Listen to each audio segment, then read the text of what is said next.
What's up, my people? All right, Beast Mode this Saturday, and I'm so grateful that you're going to be a part of this. You are the very first face. You are the very first smile. You're the very first voice that they're going to hear. So you're really important is what I'm getting to. So as you're approachable, you're smiling, man, do what you do. We want to serve our community. And just remember, sometimes people are going to be rushing to try to get in. We have to make sure we do our part to cover what we need to cover, but also at the same time do it with a sense of excellence, because that's just what we do at the Beast Mode Games.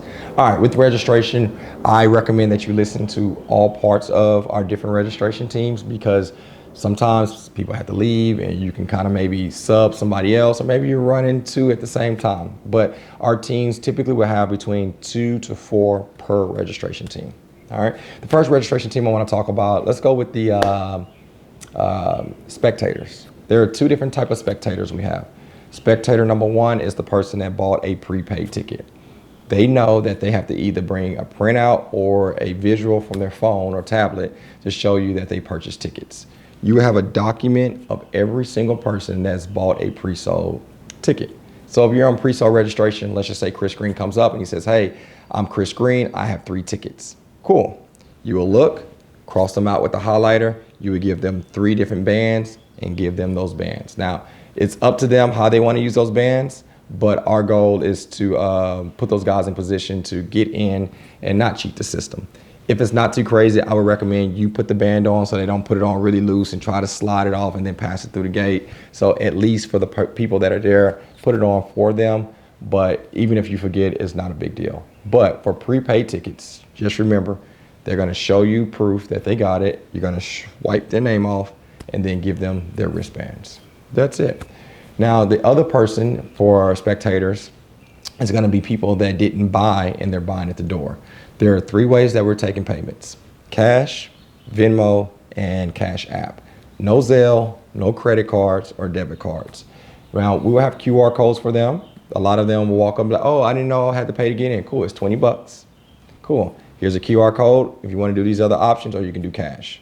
We will have a cash back for maybe like to break, I don't know, a $20 or maybe a $50 bill, but we're not there trying to break all these $100 bills. So what I'm getting to is, if you get to a position where somebody don't have the funds, they can't get in, or I don't know, they don't have a Cash App or whatever, they don't have funds, they can't get in.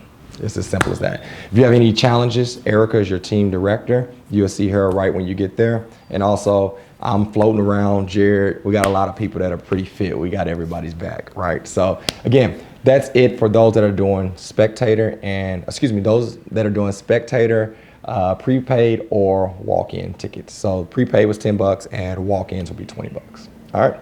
Now, our other registration is registration for our athletes. We break our athletes up into 2 different segments, from alphabet, I don't know, A to H, and then the remainder of the alphabet. What we want to do with these athletes, as they're arriving, they're going to tell you their team name. You're going to have a printout of all the teams. Once a team gets there, you're going to swipe them out. You're going to give them their package. That's it.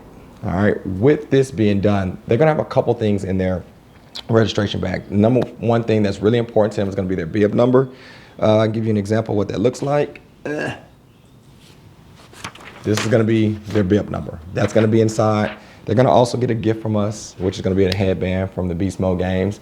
And then they're going to have some wristbands for each athlete. So athletes' wristbands will be different colors, because only certain color wristbands can get on the actual floor. So if Chris and Milton are teammates, maybe Chris and Milton arrived there, but we tell you we're team Beast Mode, you swipe us, you give us our packet, we walk in together, everything's simple. But a lot of people will not get there with their teammate. So if I come without Milton, I can get my package. I'm team Beast Mode, I swipe through, I give them the team package. Now, notice the other guy, Milton, will not be able to get in the gate until his teammate walks to the front and gives them the wristband. Now, remember, it's not our job to try to open up a packet and hold it on wheel call. We're not doing all that. If they're going to take the whole package and they don't want to wait up front to their teammate, they can go in, but they're going to have to call their teammate or text them, and they can walk up to the front and easily give it to them so they can get access. But overall, for the athlete, they tell you your team name, you swipe them, You give them the packet, you tell them to have an awesome workout. If they don't have their teammate, you just tell them, hey, when your teammate get here, make sure they call, and then you can walk your ticket up and give it to them for them to get entrance. That's it. So we have our spectators, we have our athletes, and then our other person that will arrive are vendors.